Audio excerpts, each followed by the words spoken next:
सबसे पहले आपको कोरोना से जुड़े अपडेट के बारे में बता देते हैं। किस तरह से 13,000 के पार पहुंच गए हैं अब कोरोना संक्रमित। अब तक 437 लोगों की जान जा चुकी है, जबकि 1700 से ज्यादा लोग ठीक भी हो चुके हैं।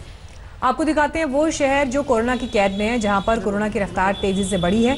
इन शहरों में पहला नंबर मुंबई का है, जहां 2000 से ज्यादा केसेस हैं। इसके बाद देश की राजधानी दिल्ली, जहां पर 1640 मरीज हैं कोरोना के।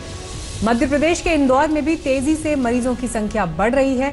आंकड़े आपके सामने।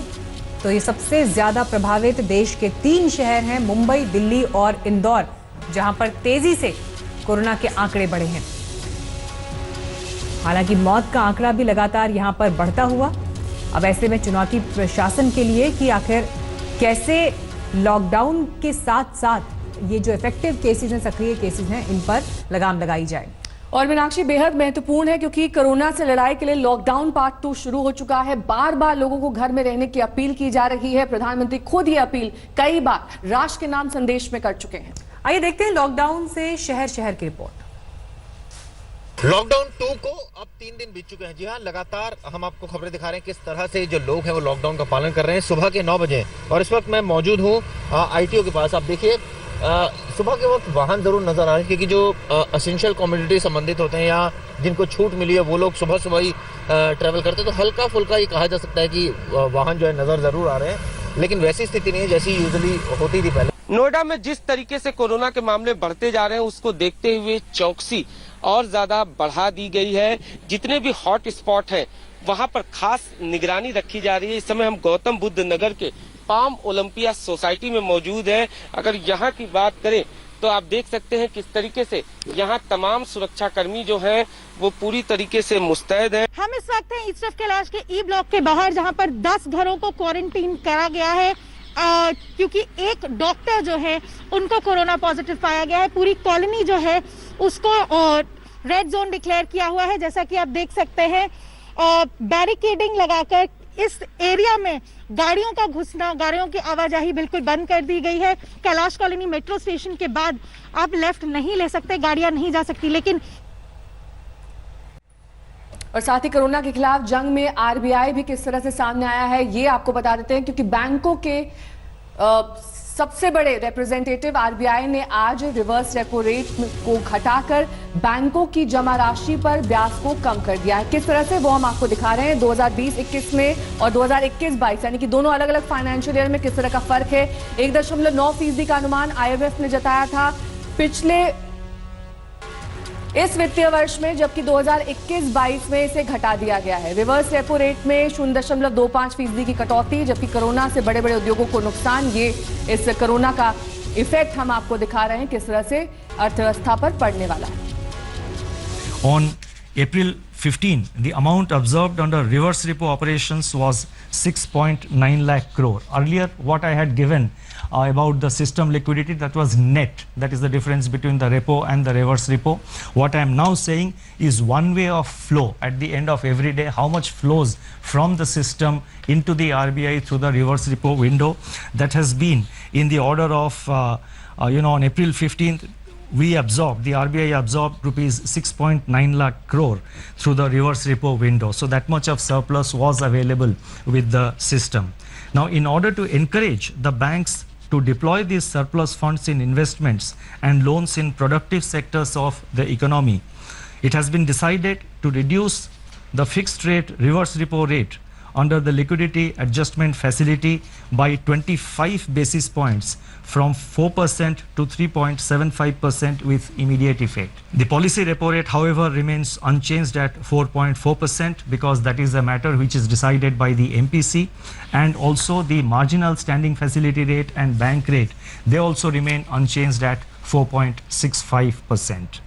तो एक तरफ मीनाक्षी सोशल डिस्टेंसिंग की बात की जा रही है, वहीं दूसरी तरफ कोरोना वायरस के संकट के बीच कर्नाटक के पूर्व मुख्यमंत्री, आपको बता दें, HD कुमारस्वामी अपने बेटे निखिल कुमारस्वामी की आज शादी रचाने जा रहे हैं।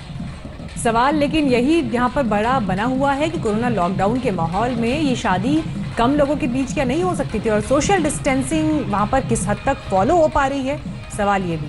तस्वीरें आप देखिए। सोशल डिस्टेंसिंग के तमाम नियमों का पालन का दावा किया गया है, लेकिन भीड़ देखकर ये कतई नहीं लगता कि सरकार किसी भी तरीके से सोशल डिस्टेंसिंग का यहाँ पालन कर रही है। हालांकि वहां पर स्क्रीन लगाया गया है, वीडियो कॉन्फ्रेंसिंग की जा रही है, लेकिन भीड़ को देखकर अंदाजा लगाया जा रहा है कि किस तरह से वहां पर नियमों की धज्जियां उड़ रही हैं। वक्त एक ब्रेक का हो चला है, देखते रहिए आज तक। तो कोरोना की जो दशा और दिशा है वो कई लोगों को समझ नहीं आ रही, क्योंकि जैसे ही लगता है कि इस पर काबू पाया जा रहा है, ये फिर से पलटवार कर देता है। दिल्ली में 2 दिन तक मामले कम हुए, लेकिन अचानक कल फिर संक्रमितों की संख्या में जबरदस्त उछाल आया है। लॉकडाउन 2 के बाद भी कोरोना का मीटर डाउन ही नहीं हो रहा है। महामारी वाले इस वायरस के हॉटस्पॉट फैलते ही जा रहे हैं, रिस्क जोन बढ़ते जा रहे हैं। स्वास्थ्य मंत्रालय के नए आंकड़ों के मुताबिक मुंबई, दिल्ली, इंदौर और जयपुर में कोरोना की डराने की हद तक रफ्तार बढ़ती जा रही है। अकेले मुंबई में कोविड-19 की चपेट में आने वाले मरीजों की संख्या 2000 के पार पहुंच गई है, जिनमें 117 मौत भी शामिल है। दिल्ली में संक्रमितों का आंकड़ा 1600 से ज्यादा पहुंच गया है। यहां कोरोना ने 38 लोगों की जान ले ली। इंदौर की तस्वीर तो खौफनाक है। इस शहर में 700 से ज्यादा मरीज हैं, जबकि 38 जान से भी हाथ धो बैठे हैं। राजधानी दिल्ली में 2 दिनों तक कोरोना के मामले में गिरावट से राहत मिली थी, लेकिन वायरस ने पलटवार कर सभी को हैरान कर दिया। 14 अप्रैल को पहली बार दिल्ली में नए मामलों में बड़ी गिरावट दर्ज की गई थी। 13 अप्रैल नए मामलों की संख्या 356 थी, जो 14 अप्रैल को घटकर 51 हो गई, और 15 अप्रैल को इससे भी कम सिर्फ 17 नए मामले दर्ज किए गए। लेकिन 16 अप्रैल को फिर से उछाल आया और 62 नए मामले दर्ज किए गए। आगे खतरा और भी ज्यादा है। पिज्जा डिलीवरी बॉय के संक्रमित होने से हवाइयां उड़ी हुई हैं। दिल्ली के मालवीय नगर इलाके की एक पिज्जा दुकान से पिज्जा डिलीवरी करने वाला लड़का पॉजिटिव निकला। डिलीवरी बॉय को पिछले 20 दिनों से सर्दी जुकाम जैसे लक्षण थे। इस दौरान उसने 72 घरों तक ऑर्डर डिलीवर किया।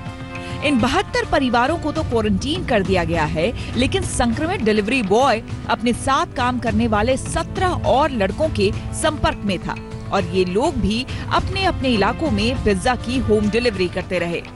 इनके संपर्क में कौन कौन लोग आए, लिस्ट बनाने में कागज कम पड़ जाएंगे। अभी हमको सबको टेस्ट करेंगे। टेस्ट करने के बाद पता लगेगा कि क्या इसकी वजह से इन्फेक्शन फैला है। देखो, एक उसको इन्फेक्शन किससे हुआ उसको चेक किया जा रहा है कि उसको कहाँ से इन्फेक्शन हुआ है। अभी जल्द से जल्द अगले 2 या 3 दिन के अंदर सबकी हम रिपोर्ट आ जाएगी।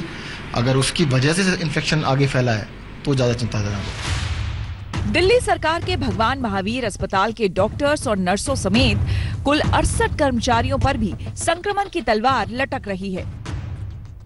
अस्पताल में भर्ती हुई एक गर्भवती महिला के परिवार ने ये जानकारी नहीं दी थी कि उनका पूरा परिवार क्वारंटीन किया गया है। बुधवार देर रात महिला की मौत हो गई, जिसके बाद ये खुलासा हुआ। महिला की कोरोना टेस्ट रिपोर्ट आ जाएगी। रिपोर्ट आने तक उसके संपर्क में आए 68 लोगों को क्वारंटीन कर दिया गया है। दिल्ली के पॉश इलाके ईस्ट ऑफ कैलाश को भी एक डॉक्टर के पॉजिटिव आने के बाद रेड जोन में घोषित कर दिया गया। परिवार और आसपास के लोगों को क्वारंटीन किया गया है। हम इस वक्त हैं ईस्ट ऑफ कैलाश के ई ब्लॉक के बाहर, जहां पर 10 घरों को क्वारंटीन करा गया है, क्योंकि एक डॉक्टर जो है उनको कोरोना पॉजिटिव पाया गया है। पूरी कॉलोनी जो है उसको रेड जोन डिक्लेयर किया हुआ है। जैसा कि आप देख सकते हैं, बैरिकेडिंग लगाकर इस एरिया में गाड़ियों का घुसना, गाड़ियों की आवाजाही बिल्कुल बंद कर दी गई है।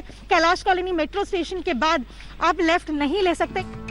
ऑपरेशन शील्ड की कामयाबी से दिल्ली सरकार काफी उत्साहित थी, लेकिन नए मामले ने सारे गणित बिगाड़ दिए। दिल्ली से अनीशा माथुर के साथ आज तक ब्यूरो। तो सिर्फ दिल्ली नहीं, मुंबई, इंदौर, जयपुर का हाल भी बेहाल है। आपको बता देते हैं कैसे। मुंबई में झुग्गी झोपड़ी इलाकों तक महामारी फैल चुकी है, तो मध्य प्रदेश में मरने वालों का आंकड़ा डराने वाला है।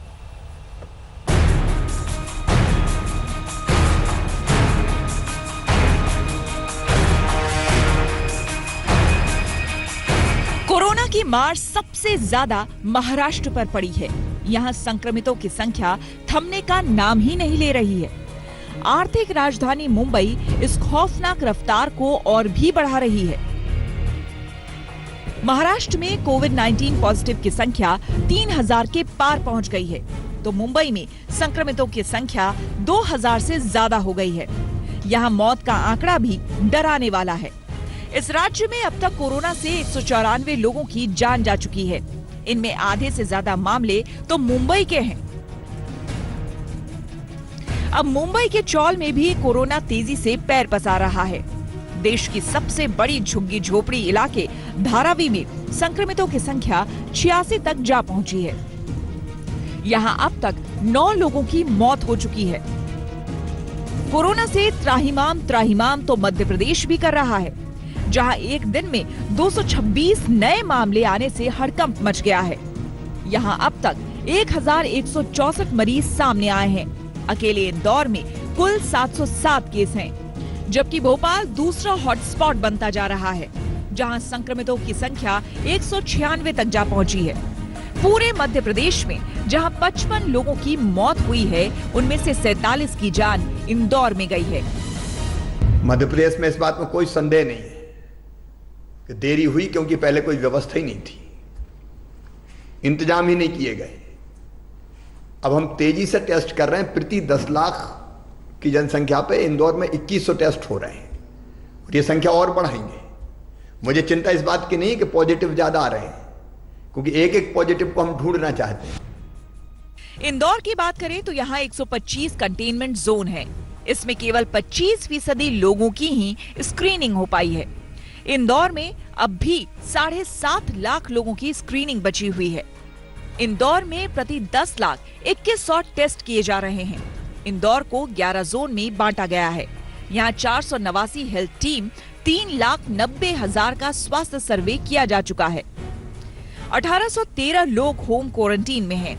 वहीं 65 मोबाइल मेडिकल यूनिट 24 घंटे काम कर रही है और हाई रिस्क इलाके से सैंपल कलेक्ट कर रही है। मध्य प्रदेश सरकार ने कोरोना के लिहाज से सूबे को 3 जोन में बांटा है: भोपाल, इंदौर और उज्जैन। इनमें इंदौर उसके लिए सबसे बड़ी चुनौती है। मध्य प्रदेश के लिए रिस्क जोन बने इंदौर चुनौती बनी हुई है, तो राजस्थान में जयपुर परेशान कर रहा है। यहाँ मौत का आंकड़ा ज्यादा तो नहीं बढ़ा, लेकिन संक्रमितों की संख्या 1000 के पार चली गई है। सूबे में 38 नए मामले निकल आए। जयपुर के रामगंज का हाल बेहाल है। इस रेड जोन को सील कर दिया गया है। राहत की बात यह है कि जयपुर में एक दिन में 5 ही नए मामले आए हैं, लेकिन जोधपुर में 24 घंटे में 18 नए मामले आने से बेचैनी बढ़ गई है। कोरोना की लड़ाई में अब तक सोशल डिस्टेंसिंग ही सबसे कारगर दवाई है। ऐसे में इस जंग को घर में ही रहकर जीता जा सकता है। आपसे भी गुजारिश है कि आप घरों में रहें, कोरोना को हराएं। मुंबई से मुस्तफा शेख, इंदौर से धर्मेंद्र शर्मा और भोपाल से रवीश पाल सिंह के साथ आज तक ब्यूरो। तो आपने देखा इस रिपोर्ट में किस तरह से कोरोना से बचने का एक ही मूल मंत्र है, वो है सोशल डिस्टेंसिंग। इसके जरिए ही संक्रमण की चेन को तोड़ा जा सकता है और पीएम मोदी भी बार बार देश को यही संदेश देते रहे। अब यही संदेश कुछ बच्चों ने दिया है एक छोटा सा वीडियो बनाकर। दरअसल ये ग्रामीण बच्चे हैं, उन्होंने बहुत ही आसान तरीके से ये समझा दिया है कि कैसे सोशल डिस्टेंसिंग के जरिए इस चेन को तोड़ा जा सकता है। और एक आदमी में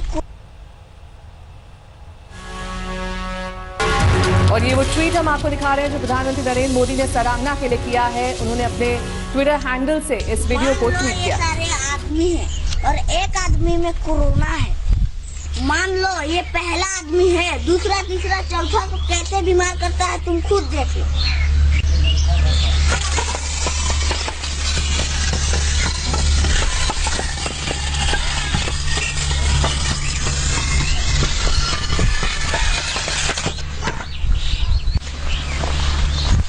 समझ में आया कि कोरोना कैसे फैलता है? हाँ। Yes sir. तो सर इस बीमारी से कैसे बचा सकते हैं सर? सिंपल। तो चलिए एक बार फिर करके दिखाते हैं। Yes sir. मान लो ये सब इंसान है और एक इंसान में कोरोना बीमारी है, बिल्कुल इस तरह। प्रगति जल्दी से एक इंसान को हटा दो।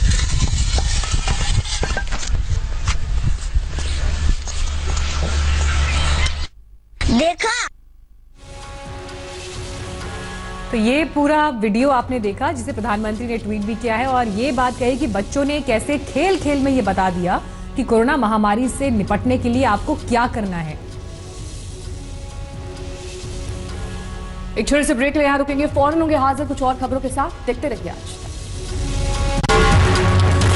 नमस्कार, मैं हूं अंजना ओम कश्यप। हमें उम्मीद है ये वीडियो आपको पसंद आया होगा। लेटेस्ट खबरों के लिए यूं ही देखते रहिए आज तक और इस वीडियो के पसंद आने पर लाइक, शेयर एंड सब्सक्राइब करना ना भूलें।